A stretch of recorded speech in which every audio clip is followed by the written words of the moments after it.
নমস্কার আমার প্রিয় সুধী দর্শকবৃন্দ, আশা করি সকলে খুব ভালো আছেন, ভেতর থেকে সুস্থ আছেন। আমি রঞ্জন ফিজিক্যাল মেটাফিজিক্যাল ভয়েজার চ্যানেলের পক্ষ থেকে আপনাদের সকলকে জানাই আমার আন্তরিক ভালোবাসা ও শুভকামনা। আজ আমি আলোচনা করব নাগপঞ্চমী 2024 নিয়ে। পিতৃদোষ থেকে মুক্তি পেতে কি করবেন, জন্মছকে কালসর্প দোষ থাকলে তা থেকে মুক্তি পাওয়ার জন্য কি করবেন, তাছাড়া এই দিনের গুরুত্ব নিয়ে আলোচনা করব। নাগপঞ্চমী দিনটি কিন্তু খুবই গুরুত্বপূর্ণ, কাজেই আপনারা নিষ্ঠা সহকারে পালন করবেন এবং সমগ্র ভিডিওটি দেখুন মন দিয়ে। অনেক কিছুই আলোচনা করব, তাহলে আপনাদের পরিষ্কার হয়ে যাবে সব কিছু বিষয়।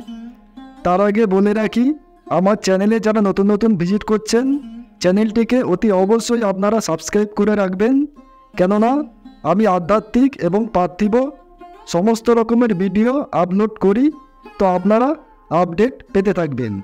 তো আসুন এবারে আলোচনা করি। আসছে নাগপঞ্চমী, পিতৃদোষ থেকে মুক্তি পেতে করুন এই কাজ, দূর হবে সব বাধা। তার আগে আলোচনা করে নিই নাগপঞ্চমী কবে পড়েছে। 2024 সালে 2024 সালের 9 আগস্ট নাগপঞ্চমীর উৎসব পালিত হবে।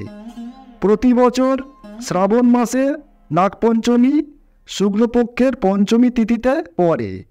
এই বছরে এই তিথিটি 9 আগস্ট সকাল 8:15 শুরু হবে এবং পরের দিন 10ই আগস্ট সকাল 6:09 শেষ হবে। নাগপঞ্চমীর দিন পিতৃদোষ থেকে মুক্তি পাওয়ার উপায় এবার আলোচনা করব, মন দিয়ে শুনুন। এই দিনে পূর্বপুরুষদের পুজো করা হয়। এই দিনে ভগবান ভোলানাথের পুজো করুন এবং মহামৃত্যুঞ্জয় মন্ত্র জপ করুন। নাগপঞ্চমীর দিন সন্ধ্যায় সূর্যাস্তের সঙ্গে সঙ্গে নাগদেবতার নামে মন্দিরে ও বাড়ির কোণে কাঁচা মাটির প্রদীপে গরুর দুধ রাখুন। আর একটা উপায় বলছি, পিতৃদোষ থেকে মুক্তি পেতে এই দিনে সাপকে দৃশ্যমান মূর্তি বা ছবি আকারে পুজো করুন। এই দিনে সাপের মূর্তিকে দুধ দিয়ে স্নান করিয়ে পুজো করুন, তাহলে পিতৃদোষ কেটে যাবে। নাগপঞ্চমীর এই শুভ সময় করুন একটি কাজ, কাছে ঘেঁষবে না রাহু কেতুর কীর্তি। হিন্দু ধর্মে সাপকে সর্পদেবতা হিসাবে পুজো করার রীতি। সনাতন ধর্মে ভগবান বিষ্ণুর অবশিষ্ট সাপ থেকে শুরু করে ভগবান শিবের গলায় থাকা সাপ পর্যন্ত সাপের বিশেষ গুরুত্ব রয়েছে। এছাড়া গ্রামে গঞ্জে সাপের পুজো করার চল রয়েছে। এমনকি এও বিশ্বাস করা হয়, বাড়িতে নাগপঞ্চমীতে সাপের পুজো করলে সেই বাড়ির সদস্যদের কখনো সাপের কামড়ে মৃত্যু হয় না। নাগপঞ্চমী হল শ্রাবণ মাসের একটি গুরুত্বপূর্ণ দিন। প্রতি বছর শ্রাবণ মাসের শুক্ল পঞ্চমী তিথিতে পালিত হয় নাগপঞ্চমী। আগামী 9 আগস্ট হল সেই গুরুত্বপূর্ণ দিন। এদিন নাগদেবতাকে পূর্ণ আচরণবিধি মেনে পুজো করার রীতি রয়েছে। নাগপঞ্চমীর দিন নাগদেবতার পুজো করলে সব মনের ইচ্ছা পূরণ হয়। এদিন নাগদেবতাকে পুজো করলে জন্মকুণ্ডলিতে কালসর্প দোষও কেটে যায়।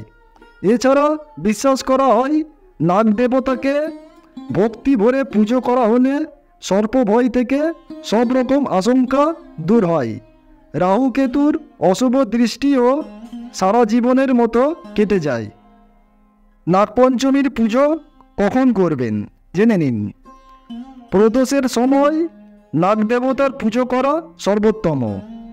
দুপুর 12:30 থেকে 1টা পর্যন্ত নাগদেবতার বিশেষ পুজো করার জন্য শুভ বলে মনে করা হচ্ছে।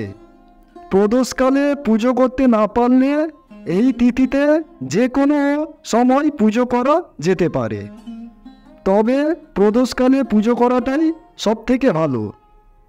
নাগপঞ্চমীর গুরুত্ব শুনুন, খুব ভালো লাগবে। একটি কিংবদন্তি অনুসারে সমুদ্র মন্থনের সময় বাসুকি নাগকে একটি দড়ি হিসাবে তৈরি করা হয়েছিল। সাপের অনবদ্য ভূমিকাকে স্মরণ রেখেই নাগপঞ্চমী উৎসব পালিত হয়ে থাকে। শ্রাবণ শুক্লপক্ষ পঞ্চমীতে শ্রীকৃষ্ণ বৃন্দাবনের মারাত্মক বিষাক্ত কালিয়া নাগের বিষ থেকে মানুষের জীবন রক্ষা করেছিলেন। এছাড়াও তক্ষককে আগুনের তাপ থেকে বাঁচানোর জন্য তার উপর কাঁচা দুধ ঢেলে দেওয়া হয়েছিল। সাপ তক্ষকের বেঁচে থাকার কারণে সাপের বংশ রক্ষা পায় সেই সময়। তখন থেকেই নাগপঞ্চমীতে সাপের দেবতাকে দুধ দেওয়ার প্রথা শুরু হয় বলে বিশ্বাস করা হয়। নাগপঞ্চমীর দিন নাগ দেবতার অপার আশীর্বাদ পেতে বেশ কিছু নিয়ম মেনে চলুন। এদিন অভাবীদের কিছু দান করা শুভ বলে মনে করা হয়। এছাড়া এদিন নাগ দেবতার বিশেষ পুজো করে দুধ দিয়ে স্নান করানো উচিত, তাতে পুণ্যলাভ করতে পারেন। বাড়ির সদর দরজার সামনে সাপের মূর্তি বা ঘরে মাটির তৈরি সাপের মূর্তি রাখতে পারেন, তাতে নাগদেবতার আশীর্বাদ পেতে পারেন। সর্পদেবতাকে ফুল, মিষ্টি ও দুধ নিবেদন করতে পারেন। নাগপঞ্চমীর দিনে সরীসৃপ বা সাপ দেখতে পেলে কখনো আঘাত করবেন না। তাই ওই দিন চাষের জমিতে লাঙল চালাবেন না, গাছও কাটবেন না। নাগপঞ্চমীর দিন কালসর্প দোষ কাটাতে কি করবেন, মন দিয়ে শুনুন। যদি কোনো ব্যক্তির জন্মকুণ্ডলিতে কালসর্প দোষ থাকে, তবে নাগপঞ্চমীর দিন একজোড়া রূপোর সাপ কিনে পুজো করুন এবং প্রবাহিত নদীতে ভাসিয়ে দিন। এটা করুন, কালসর্প দোষের প্রভাব অনেক অনেক কমে যাবে, হ্রাস পাবে।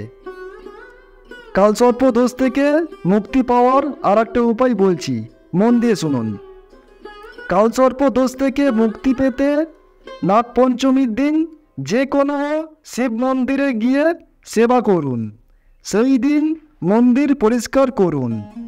এটি করলে আপনি কালসর্প দোষ থেকে মুক্তি পাবেন। শুধু দর্শকবৃন্দ, আশা করি আমার এই ভিডিওটির মাধ্যমে আপনারা অবশ্যই লাভবান হতে পারবেন এবং উপকৃত হবেন। আর ভিডিওটিকে অতি অবশ্যই একটি করে লাইক করে দেবেন, আর যত পারবেন আপনাদের বন্ধুবান্ধব ও আত্মীয় পরিজনের মধ্যে শেয়ার করে দেবেন, যাতে তারাও লাভবান হতে পারেন এবং উপকার পেতে পারেন।